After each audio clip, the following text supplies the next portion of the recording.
Bienvenue à cette autre vidéo de la chaîne Un brin d'ADN. Pour cette vidéo-ci, on va discuter de comment assigner des couleurs à ses ancêtres. Parce que quand on fait de la généalogie génétique et quand on a des tests ADN sur les sites des compagnies, il y a plusieurs sites qui utilisent des pastilles de couleurs afin d'assigner différentes correspondances à des groupes qu'on peut sélectionner. Donc, ce sera le sujet de cette vidéo. Pour commencer, comme préambule, en fait, on va déterminer dans notre cas qu'on utilise ces pastilles de couleurs-là justement pour les assigner à une couleur d'ancêtre et pour faire nos groupes de correspondance selon ces ancêtres-là. Un petit récapitulatif, ça c'est une vue en mode pedigree. Et puis, dans ce mode de vue-là, d'une portion d'un arbre généalogique, à la génération 1, il y a l'individu souche, donc la personne qui est à la base de l'arbre. Donc, généralement, c'est le testeur. Celui qui a fait le test ADN serait l'individu souche ou l'individu racine. Et c'est la génération 1. Dans ce genre de vue de pedigree là, ou d'arbre généalogique, à mesure qu'on monte par en haut, c'est toujours la lignée qu'on appelle patrilinéaire. Donc, c'est toujours le père du père du père du père. Donc, plus on reste collé vers le haut de cette vue-là, mais plus on monte la lignée paternelle. Donc, à la génération 2, il y aurait le père ici, le grand-père paternel à la génération 3 qui demeure tout en haut. Ici, ce sera encore le père de cet individu-là et encore ici le père.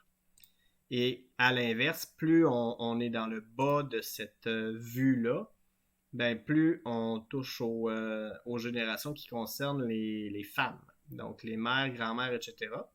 Et entre les deux, ben il y a l'alternance entre l'homme et la femme. Donc, génération 2, le père en haut, la mère en bas.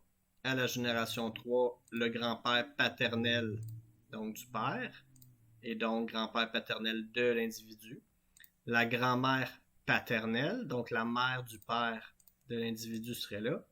Et vous voyez le genre, en fait, où je veux en venir. Là. Donc ça, c'est comme référence pour assigner les couleurs qu'on fera.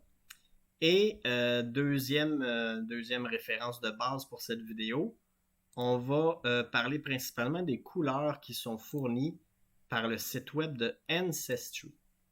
Donc quand on clique ici, il y a les pastilles de couleurs qui sont fournies par Ancestry. J'aurais pu décider de prendre les couleurs de d'autres sites, comme je crois que MyHeritage peut en offrir, ou il y a plein d'autres sites aussi qui peuvent offrir des pastilles de couleurs pour faire des groupes de match.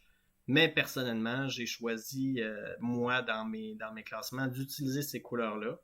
Et même quand je ne suis pas sur le site d'Ancestry, je conserve quand même ces teintes de couleurs-là. Pour moi, c'est devenu là, une référence et je sais par cœur, par exemple, que si je vais dans les teintes de vert, c'est ma lignée à moi matrilinéaire, alors que les teintes de jaune sont ma lignée patrilinéaire. Je vais vous montrer vers la fin de la vidéo ce que moi j'ai choisi. Mais avant, je vais vous présenter ce que les autres personnes ont fait sur le web, afin que vous ayez un éventail de choix pour coloriser vous-même vos pastilles. Donc, comme premier exemple que j'ai trouvé, j'ai mis le lien ici en haut, là, où est-ce que j'ai trouvé ça. Cette personne-là a opté pour cette déclinaison des couleurs originales de Ancestry et de les positionner comme ça. Donc, je vais vous remontrer encore une fois les couleurs de pastilles que Ancestry fournit. Il y en a en tout 24. Donc, on voit 3 lignes de 8 choix. Ça fait 8 teintes en tout. Et c'est vraiment ces pastilles-là de base là, que tous les exemples que je vais vous montrer aussi ont décidé de décliner leur choix. Donc, dans ce choix-là, ce que la personne a utilisé comme couleur, en fait, c'est pas les 24, c'est les 14 couleurs parmi les 24. Cette personne-là a choisi de ne pas coloriser, évidemment, l'individu souche ou l'individu racine, le testeur. Et ce qui est logique, là, parce qu'en théorie, on sait déjà qui on est soi-même. C'est rare qu'on a besoin de s'assigner un groupe. Donc, l'individu souche n'est pas colorisé. Mais une petite particularité, c'est que la personne a aussi choisi de ne pas attribuer de couleur au père, donc la case du haut, ou à la mère directement. Donc, les couleurs commencent à être attribuées à partir des grands-parents. Et cette personne-là a choisi de mettre la même couleur au grand-père paternel et à la grand-mère paternelle, donc aux grands-parents du côté du père. C'est pas toutes les personnes qui choisissent d'assigner une couleur à un couple d'individus. Puis il y a des questionnements, si on veut, sur le web sur est-ce qu'on devrait assigner la couleur à un individu, à un ancêtre, ou à un couple d'ancêtres. Parce qu'en fait, il ne pourrait pas avoir les enfants de ce couple-là s'il n'y avait pas cet homme-là avec cette femme-là. Donc, il y a deux écoles de pensée, si on veut. Et pour cette façon de présenter les couleurs, dans ce cas-ci, clairement, la personne a dit, moi, je vais assigner mes groupes, donc assigner une couleur par couple d'ancêtres. Et c'est les 14 choix de couleurs qu'elle a décidé d'utiliser. Donc, je vous le présente ici.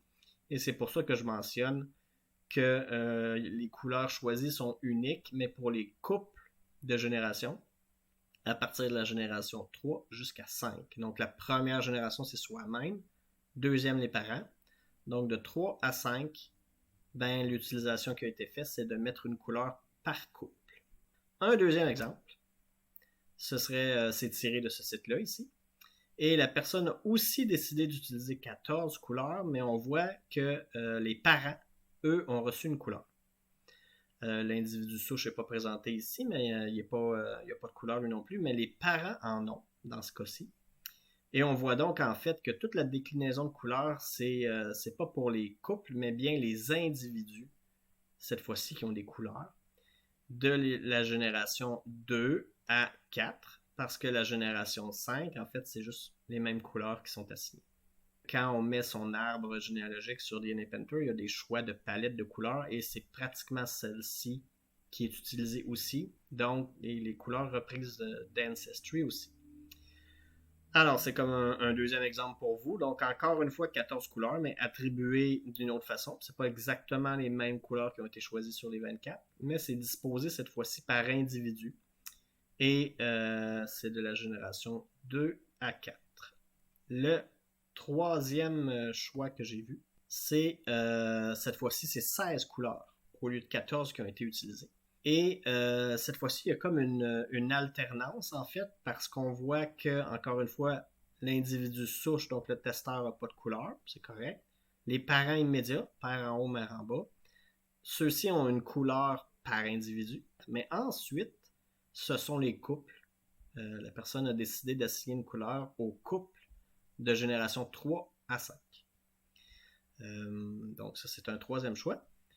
C'était un peu pour vous montrer un éventail d'options avant que je vous présente ce que moi j'utilise et aussi, par le fait même, les couleurs que je vais réutiliser là, dans toutes les vidéos, surtout les graphiques ou les services que j'utilise.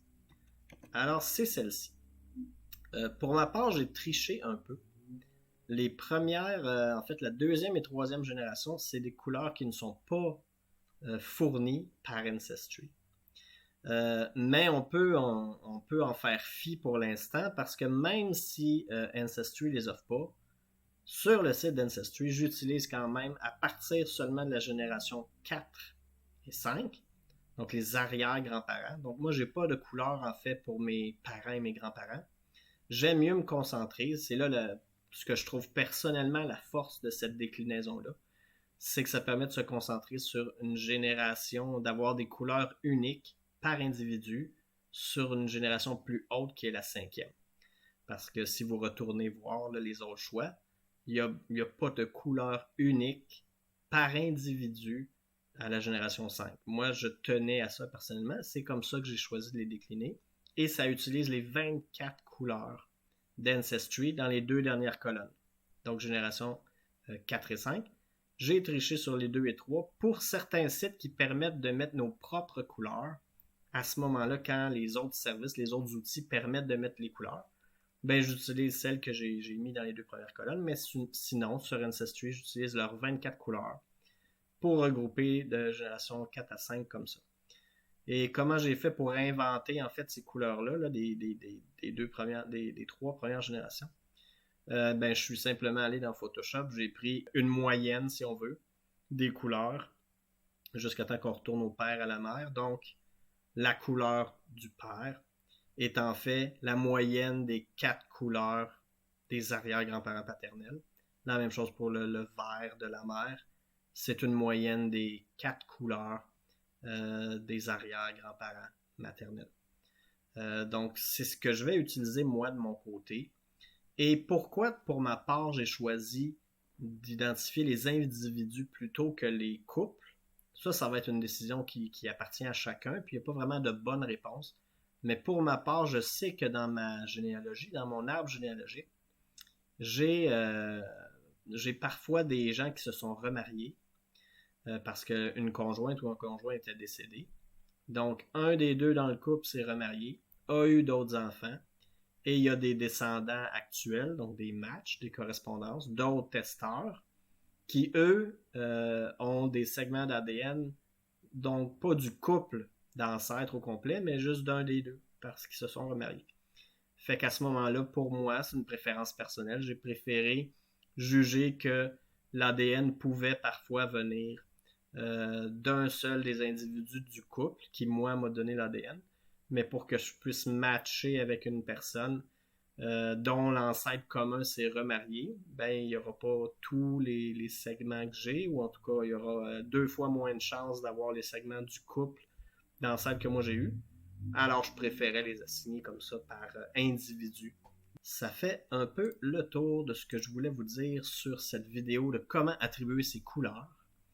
Et puis, j'espère que vous avez apprécié. Merci beaucoup pour votre temps et à la prochaine vidéo.